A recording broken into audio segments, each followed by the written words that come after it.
It's Lynn. Welcome to the Lynn Sun Show. I am in the bathroom at work because I forgot to send this video last night because it's been a crazy week. So now I'm doing this so we can get the video out for you tomorrow. It's Tuesday. I'm your host, Lynn Sun. Thank you for viewing. If you'd like to help us out on our show, we are at patreon.com/The Lynn Sun Show. And if you like our merch, we are at teespring.com/stores/The Lynn Sun Show. This week we have DeAriesha Mack on the show. She is a star. You guys, the minute I met her, I liked her right away. She is an actress. She's gorgeous. She's so humble. She's a free spirit. She has great style. She's also an astrologist, and I love astrology. So we're going to talk astrology in this episode. Get your snacks, get your drinks, and join us. See you after the show. Hi! So this week we have DeAriesha Mack. Isn't that the coolest name? Isn't she the hottest person in the world? But anyway, look, okay, first I want to talk about your hair, or lack of, because that looks amazing. Thank you, Lynn. Tell us about that. Tell us how you were, like, bold enough to rock that style.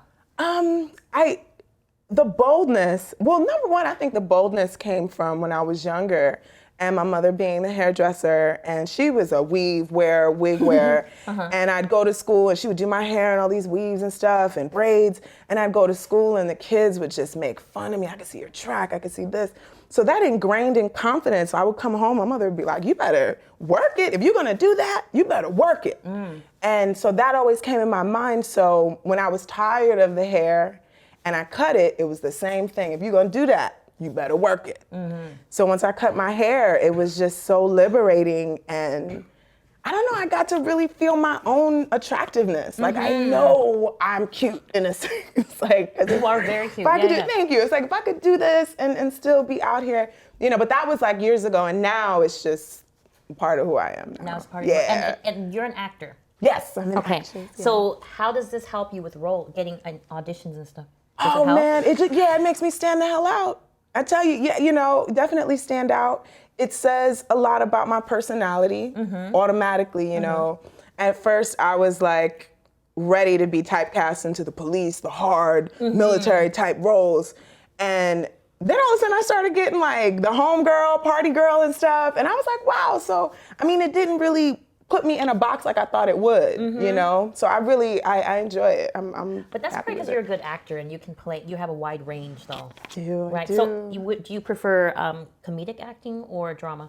Oh, great. I love that question. Since I've been in LA, I love comedy. Yeah. That's why I met you at Laugh Factory and all that stuff. Yeah. And I mean, like, it's been it's just so real out here. So since I've been out here, I've been like having this like thirst for comedic acting, and I've been doing little skits, astrology skits and stuff. But drama, I like looking mean sometimes. You said out here, where are you from? I'm originally from New York. Yeah, I'm a New Yorker. Oh my God, isn't it different? New York and different. LA? It's so different. I won't say one is worse or better than the other. It's just very different. That's why you got that style, though. Oh, thank you. Because I lived in the East Coast for 6 years, and I love East Coast style. Oh, you like that flow? It. Yes. I try to keep it. I recently was booked on a star show that's coming up called Hightown, which was nice. And I had to keep coming back to New York to do. Literally, I booked the job the day I was about to move to LA. And I was pissed. I'm like, okay, should I still move? Should I go? I'm like, no, just go. Yeah. But I had to fly back like 5 times to finish filming it. So it was just a weird experience. What is it called? It's called Hightown. Hightown. Yes. So when does that come out? 2020, early 2020. We don't have the release date yet. And it's going to be on Stars? Yes. Awesome. Starring Monica Raymond. Awesome. Are you one of the supporting or leads? Or I didn't get to do a lead, but I'm kind of like a supporting. I play a special person in her life, I'll say. I'll just say I play somebody really special. I can't wait. Yeah. That's exciting. I'm excited. I'm very excited. I worked, it was a hard job. Monica busted her behind on it, and just, we worked really hard just bringing the scene. Say the name again. Monica Raymond is her name. Yeah, that's the lead of the star. And it's basically about a woman who, she's a Marine. She works as a marine biologist, I believe. I don't want to mess up the story and be like, that is not our story. Like, wait, she's trying to solve a murder. Okay. Okay, but she's got a drug issue. Oh, okay. All right, so that's it. And you play a special person in I play a special person. It's not love interest, but it's just a special person. Oh, and you guys will see. I'm excited for you. Yeah, man. You know what? I'm excited for you because you're such a good person, too. Thank you. I try to keep it humble. I'm genuinely excited for you. Like, you deserve it. Thank you. You feel me? Because I didn't even tell you my story, but yes, it's in my heart. You deserve it, yeah. I'm ready. So you're getting a little misty. Yeah, I'm getting. So tell us why you're getting misty about. Well, because it's my destiny. This is what I'm supposed to be doing. This is definitely what I'm supposed to be doing, and I made some promises that I was going to continue doing it no matter what. Yeah. So anything else takes the back burner to this right here. To acting? Yeah, acting, astrology as well, but more so acting is definitely at the top of the bar as far as what I love doing. And it's crazy because I can't see you doing anything else. Yeah. You know what I mean? Like I can see you as an actor. Yep, it's real. Kind of like Beyonce. Like what else would Beyonce be doing? Right. Beyonce would be working at the bank. I would not see her. Yeah. Beyonce is meant to be Beyonce. Mm-hmm. So you, DeAriesha, Mack, you're meant to be an actor. Confirmation. That's what it is. If you can see it, then it is real. Like this is. So when I remember, literally, I got into acting because. First of all, I've been in the entertainment industry since I was 7 years old. Mm-hmm. When I was little, I'm also into music, so my father had put out, he had started an indie record label. Mm-hmm. And I was like 7, and I had my first single and stuff. So getting on stage and performing and selling yourself, that was ingrained in me as a little kid. Mm. So I started performing and getting into music heavily, because acting was just like, no way. That shit is hard. Excuse me. That stuff looks too hard. I'm not doing that ever. So I'll do music. I'm a drummer, so I'll play music, start bands. And eventually I had my own band, and then I was like, okay, I gotta pay for this. So I'm gonna be an extra. I'm just gonna be an extra, and I'll get some extra, studio money. And I fell in love. And that was it. That was it. So you sing? No, I'm a drummer. You just drum, okay. Yeah, I play the drums. Sing. Okay. Well, I should have. That was the weird thing. That's what happened. We were looking for a singer, and I'm like, you should just take lessons and sing. But that was the whole thing. But once I really saw where acting could go, and I just saw how hard it was. It was hard. And I'm like, I love that challenge. Mm-hmm. I like how mean they are and like sharp and like cut. You like move here, move there. I'm like, yeah. I like this. I was like, this is where I want to be. And then it was just like a big hug, a warm hug. The parts I was getting. You could catch me on HBO, Fox, Netflix. It was just coming. And I said, this is where I'm supposed to be at. So let's just keep it coming. Oh, I'm so happy. I'm really happy for you. Thank you. So what show? Because you were saying like HBO, Netflix. Okay. Random Acts of Flyness on HBO. Random Acts of Flyness. Random Acts of Flyness. That was brilliant work by Terrence Nance and Naima Campbell. They all directed the Chapman. I'm sorry, Naima Chapman. Mm-hmm. They directed this awesome like surrealist comedy, conscious. HBO Random Acts of Flyness. I recommend everybody to check it out. Awesome. So I did that. Jessica Jones, you can see me on. You can see me on Gotham. Girl, I didn't even know you were fucking half famous over here. Oh, I'm working on it. It's a forever journey. So you said actor, and then you said the other side of you is astrology. So let's get into that. Because I know people, I don't know if everybody else is interested in this, but I am. So we're going to talk about it. So astrology. Yes. You do astrology readings. Mm-hmm. Okay, or astrology charts. So now break it down to us, like about astrology. You said you had a simple way of explaining astrology. Right, to explain it. All right. I notice a lot of people, they say, what's your sign? What's your sun sign? I'm a Taurus. I'm a Gemini, and so on and so forth. That is 10% of the entire story. So I get so frustrated when people are like, astrology's bullshit, just because your sun is in so-and-so, and just because you're a Taurus doesn't mean you're going to... It's like, oh my God, it's a debate whether it's a science, but I know some astrologers that can see amazing things by breaking it down. So let me finish breaking it down. So that sun is just 10% of the story. You got all these other planets that make up a part of your personality. So here's the example. Right now we're having this conversation. Planets are moving. Mercury is now visible. Jupiter and Venus today are real close together. So it's a special day. It's a really nice day. Yeah, it's a cool day. So you have these planets moving, and at the same time, there's a baby being born, and they're taking their first breath. Okay. And when they take their first breath, they're taking in the essence of everything going on in this life, the spirits of their parents, their ancestors, and as well as what is going on at the planets. And that placement at their first breath is exactly what their chart is. So let me use this example. I use a tornado example for the visual people. All right. You ever hear people talk about houses in astrology? Like, oh, you're in the 5th house or the 6th house. I think of astrology as a 3-tier tornado. The top of the tier are the planets, okay? Planets meaning the energy that we're discussing. Mercury is how people talk, right? The moon, how we're feeling emotionally. Mars, how we go about things, our drive, right? So these are just the archetypes of a person. Not archetypes, these are the energy drivers, I'll call it, the way someone communicates. And then the second tier of that tornado, you have the signs, okay? That is the style in which it's happening. So in a Taurus-y style, in an Aries style, and then the houses are what area in life this falls in, okay? So you have Mercury, let's use Mercury as an example. Mercury spinning around the top falls into Aries, okay? And in the 2nd house. So Mercury, the way this person thinks and communicates is in an Aries style.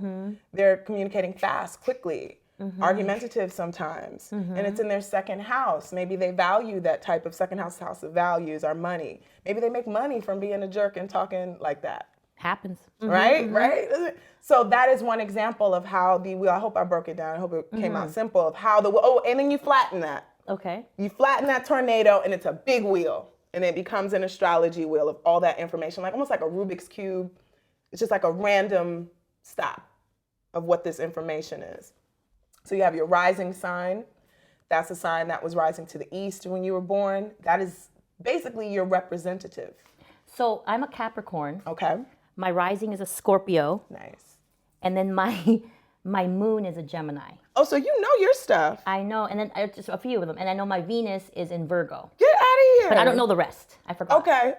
All I wanted to know was my love sign, my love planet. Yeah.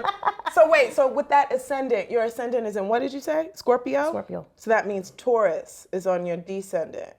Meaning who you're attracting. Your ascendant is who you are, what you're pushing out. The opposite of that is what you are bringing into your life, the types that you like. So you need somebody with some money, okay? Yes. You need, if you're gonna get married, you need to marry somebody that got big pockets and likes valuable things and likes to look good. Yeah, that's why you like style. So you be like, oh, you look nice. Yeah, you like style. I'm big on that. Yes, you want yes. somebody that's got some good style walking into your life. I do. Yeah, because I'd be so attracted to that. Yeah. I would be. I'd be like, no. That is what's on the opposite. Okay. Is what is an ideal partner to us. Interesting. Okay. Sometimes it's conscious to people, and sometimes it's subconscious. I think through astrology, that's why I love it, because through that, you can not necessarily say, oh, I'm going to be this because I see it, but necessarily confirm, understand yourself a little bit more. Like, right. What is the direction to go into? So it's, okay, so if Taurus is on your 7th, so it's Taurus. Damn, you got all this memorized? Aries, Pisces. Right. So then that means you may date the poetic broke types. I'm saying they may try to holler. Right. Like, come on, Lynn, what's going on? And it's like, no. You need to get, and then Capricorn say, no, you got to have a job to get with me. That's what you need. Somebody, you got to have somebody on point. That Virgo, Venus and Virgo too. And then you got the Capricorn and Scorpio. They got to come correct. So I'm intense. Yeah. I'm a very intense person. But you're a Taurus. So I know Taurus and Capricorns get along. I know that for sure. I respect your gangster. I do. We're very, and I know Tauruses are sweet and nurturing, and we need that. We need that in our life. I do. I definitely think you guys do. And sometimes you guys can be a little too hard for us. Yes. Because we're very hard on ourselves. Yes. We're so hard on ourselves. And remember, because I don't want to slip into sun sign talk. A lot of times when I talk about it, I'll say Capricorn energy is like this, because we technically embody all of them in different areas of our lives. We embody everything. Some are just more important this lifetime than others. Some, wherever the planets fall, because there's only about 7. but you got 12 houses. So some houses will not be filled. And what happens when somebody comes into your life? Another chart basically walks into your life. Sometimes they fill those houses for you. So you date somebody, it's like, oh my God, I never did this before. Oh my God, I don't know what this is. I'm not used to this family stuff. That's because maybe you had an empty 4th house, but when John comes along, he brings his Venus into that house. And now all of a sudden, the homeboy's hooking up, decorating your house, and he's like, I like this. I want someone to decorate my house. You need somebody who's got Venus. If I see your 4th house should be, is Pisces, what's before Aquarius. So somebody with Venus and Aquarius. Really? You want somebody to decorate it, yeah. I want someone to decorate my house. You want somebody to decorate your house. Find somebody that has Venus in your 4th house. So if somebody wanted to reach out to you to get, do you do astrology readings in person and on the phone? Yes, I do. Okay, yes, so how do people reach out to you to get astrology readings? You can hit me up on Instagram, which is the best. Instagram at Astro DEE stars 5 on Instagram. And then they'll get the pricing and all that stuff from there. My website is right in my bio, and from there you click on services, and I do couples where I combine charts. I'm really into teaching now more than anything, teaching astrology. Wow. My master's is in adult education. So that is, I'm like, okay, I'm just sitting on that because I'm not teaching. I'm not going to any college. So I was like, what can I do? I got to use this degree. Use it on astrology, teach people awesome. this stuff. Yeah. Doing it professionally probably the past few years professionally. So I'm not a factory about it. You know what I'm saying? Like, you, come on, let's do this. Oh, right. I cannot do that. I have to really select clients and I take my time with this because you got to be careful what you tell people, especially about their relationships, about their lives. It's just so deep, and I don't think a lot of prophetess, astrologers, tarotists really take that into consideration, what they're telling people and how it affects their lives. It does. My last question for you is, what is your definition of a good friend? Aw, that's so sweet. What is my definition of a good friend? First thing is definitely someone that can really accept you for who you are. Like, they can see you cry, crazy, look like completely pathetic.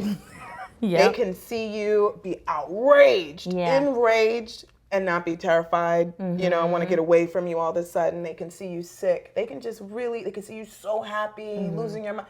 You know, people that can really accept those facets of you and it doesn't frazzle their lives or they frazzle your life because you frazzled theirs. I don't know. But just who can accept that? I think it's a good friend. Oh, I like that. Oh, I love you. Thank you. That's cool stuff. Yay. So my first question for you, Lynn, was, do you feel a certain type of, as an entertainer, do you feel a certain type of pressure of this numbers game that we have going on right now? And you know what I'm talking about. You got like 20,000 likes or K followers. Does that make you a better comedian than the person that has 500? And just this time of it, do you feel the pressure of it? Or do you feel like it's like, whatever, I love it? Well, I feel the pressure. I feel moments of pressure. Moments. Only when I know that the business side of it, people are going to look at numbers. And I understand because it's business, right? But then I think about it and I'm like, I've booked comedians on my show who have like 30,000 followers and not one person show up to the show, right? But then I book people who have 500 followers and then they have 20 people at the show. So really, what are the numbers? It's just numbers. You know, it's about who you are and building that relationship with people, you know?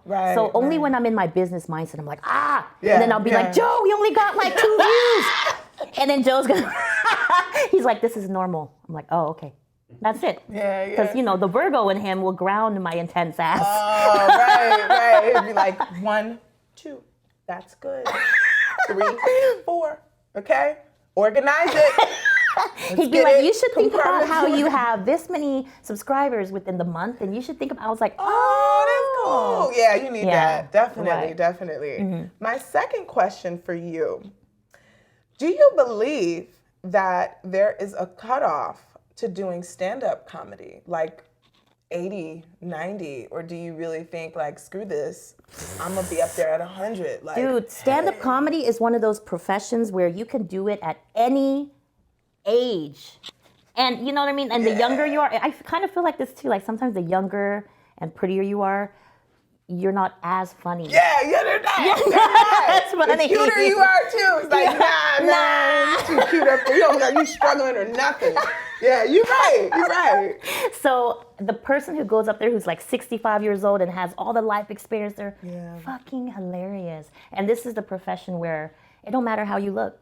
You just got it. You really just have to have good jokes, and you really have to just be funny. That's Charisma, all that. Your talent. It's all about your talent. Yeah, forever. Yep. So telling jokes forever, Lynn. I'm telling jokes forever. Yeah. Y'all gonna get sick of this face. They're gonna be like, this bitch still talking about hand jobs? She's 100. I would love that. Oh my God, can I please see a 100-year-old lady talk about hand jobs on a stage? That is hilarious. Okay. And my third question to you, because I know you get into acting, too, you're doing some acting. What would be your favorite role to play? My favorite role to play would be a dark psychopath. Oh, you want to play crazy? I want to play crazy. Girl, I just want to be myself on screen. That's all. I like being mean. Because sometimes I can be real mean, and they let me just express it. So you get to express. No, I want to be that person, the role where it's like a mystery. Who killed, this person, whatever, and nobody ever thought that I would be the crazy one.